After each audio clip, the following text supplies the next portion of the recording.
नमस्कार, स्वागत है आपका एमपी तक पर। मैं हूं रवीश पाल सिंह। एमपी तक की खास पेशकश एमपी फाइल्स में आज हम बात करने वाले हैं स्पेशल इंटेंसिव रिवीजन यानी एसआईआर की उस प्रक्रिया के बारे में जिसकी वजह से माना जा रहा है कि बीएलओ के ऊपर काम का अतिरिक्त दबाव आ गया है, वो तनाव में है और उसकी वजह से काफी हैरान और परेशान कर देने वाली खबरें कई जगहों से सामने आ रही है। इसमें हम आपको 2 जगहों के ऐसे मामले बताएंगे जहां पे परिजनों ने आरोप लगाए हैं, मृतकों के परिजनों ने, कि बीएलओ का काम इतना ज्यादा तनावग्रस्त हो गया कि जान चली गई इन लोगों की। 2 मामले हैं। पहला मामला दतिया का है क्योंकि 11 नवंबर को वहां पे जो उदयभान सिहारे हैं, सरकारी टीचर हैं प्राइमरी स्कूल के, उनका शव बरामद होता है। इसके अलावा एक मामला झाबुआ का है। यहां पर भी भुवन सिंह चौहान जो कि टीचर थे, उनकी मौत हो गई थी। लेकिन दतिया में जो उदयभान सिहारे थे, जिनको बीएलओ का काम भी मिला हुआ था, उन्हें मोबाइल चलाना नहीं आता था। बावजूद इसके उन्हें ऐसे काम दिए गए जो कि तकनीकी रूप से मोबाइल में होते थे, ऐप उससे जुड़ी हुई तमाम ऐसी चीज़ें जो ऐप दिया गया है बीएलओस को, उसमें वो काम कर पाने में थोड़ा सा उनको झिझक हो रही थी, थोड़ी परेशानी आ रही थी क्योंकि उन्हें मोबाइल चलाना नहीं आता था। करीब 50 साल उनकी उम्र थी। परिजनों का आरोप है कि इसकी वजह से वो काफ़ी ज़्यादा तनाव में रहते थे। देर से बेर कभी भी ऐसे समय पर उनके पास फ़ोन आ जाते थे जिसकी बतौर शिक्षक रहते हुए कभी उन्होंने अनुभव नहीं किया था।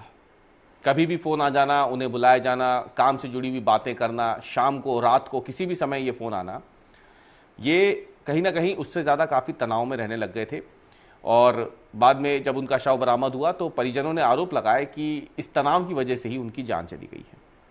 लेकिन ये अकेला मामला नहीं था।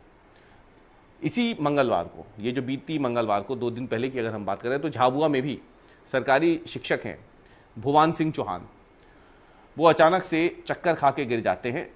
घटना बुधवार की है लेकिन मंगलवार को उनके साथ कुछ ऐसा हुआ था जिसे उनकी मौत से जोड़कर देखा जा रहा है। दरअसल भुवन सिंह चौहान को मंगलवार दोपहर को निलंबित किया गया था बीएलओ कार्य में लगातार उनकी देरी की वजह से। जो आदेश उन्हें उस वक्त दिया गया उसमें साफ तौर पर लिखा था कि भुवन सिंह चौहान के कार्य की प्रगति धीमी है, सत्यापन रिपोर्ट उन्होंने समय पर नहीं भेजी थी, निर्वाचन निर्देशों के पालन में भी उन्होंने काफी देरी की थी। ये बातें उस आदेश में लिखी है जो भुवन सिंह चौहान के निलंबन के दौरान भेजा गया था। अब परिवार का आरोप है कि मंगलवार को जब ये आदेश हुआ, यानी जब उनका निलंबन हुआ, तो उसके बाद वो काफी ज्यादा परेशान हो गए। मंगलवार दिन भर उन्होंने खाना नहीं खाया, रात को घर आए, उदास थे, घर पे भी उन्होंने खाना नहीं खाया। रात भर वो करवटें बदलते रहे, ठीक से सो नहीं पाए और बुधवार सुबह अचानक से उन्हें चक्कर आए, वो गिर गए। परिजन उन्हें पासी के प्राथमिक स्वास्थ्य केंद्र ले गए बोरी में, वहां डॉक्टरों ने उन्हें मृत घोषित कर दिया। परिवार का आरोप है कि इतना ज्यादा दबाव उनके ऊपर था, इतना ज्यादा तनाव उनके ऊपर था इस काम को लेके बीएलओ के, कि उसकी वजह से वो काफी ज्यादा व्यस्त रहते थे। और बावजूद इसके जब काम में देरी की बात बताकर उन्हें निलंबित किया गया तो उससे टूट गए, सदमा उन्हें लगा, अवसाद में आ गए और उनकी जान चली गई। ये 2 मामले बताते हैं कि मध्य प्रदेश में बीएलओ का काम करने वाले फिलहाल दबाव में, अतिरिक्त दबाव में उनके ऊपर वर्कलोड है जिसकी वजह से वो थोड़े परेशान हो रहे हैं। ये सिर्फ 2 ऐसे मामले हैं जिनमें तो मौत हुई है बीएलओ की, लेकिन ऐसे कई सारे बीएलओ हैं जिन पर सस्पेंशन की कार्रवाई हुई है। अब इन पर तनाव क्यों है, इनके ऊपर दबाव क्यों है काम का, उसकी वजह भी हम आपको बताते हैं। देखिए, ये अकेले मध्य प्रदेश में एसआईआर की प्रक्रिया नहीं हो रही है, ये पूरे देश में हो रही है। 12 राज्यों में हो रही है। बिहार में हो चुका है, विधानसभा चुनाव के नतीजे आ गए और अब ये एसआईआर की प्रक्रिया 12 अलग अलग राज्यों में हो रही है जहां पे अगले 2-3 सालों में चुनाव होने हैं। यहां पे हम आपको एक बात स्पष्ट कर देते हैं, एमपी तक इन मौतों को या इन मौतों के लिए कहीं पर भी एसआईआर को जिम्मेदार नहीं ठहरा रहा है। एमपी तक कहीं पर भी ये नहीं कह रहा है कि एसआईआर की वजह से इनकी मौत हुई।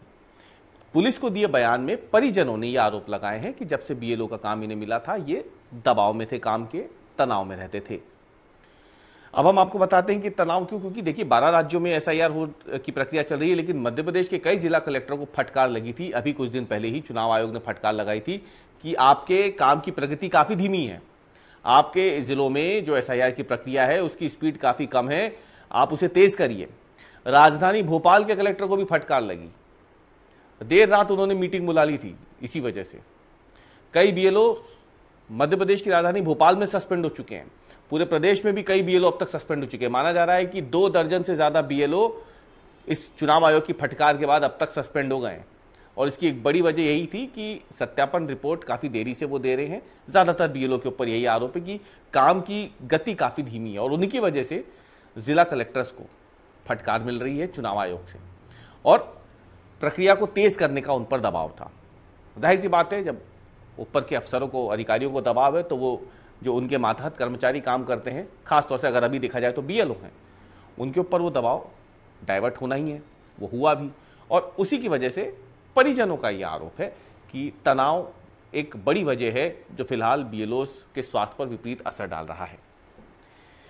देखना यह है कि ये बीएलओ की जो पूरी प्रक्रिया है एसआईआर की, ये फिलहाल 9 दिसंबर तक जारी रहेगी। 9 दिसंबर के बाद पहली सूची जब जारी होगी उसके बाद शायद कुछ हद तक जो तनाव है, काम का दबाव है, वो इनका कम होगा और ऐसे में मान के चला जा रहा है कि तब स्थितियां काफ़ी ज़्यादा बेहतर हो जाएगी। लेकिन फिलहाल जो मामले सामने आए हैं उसने इस पूरी प्रक्रिया में बीएलओ के ऊपर काम के दबाव को लेकर के सवाल ज़रूर खड़े किए हैं। हमारे आज के विश्लेषण में इतना ही। कल हम फिर हाजिर होंगे एक नए मुद्दे के साथ। तब तक के लिए धन्यवाद।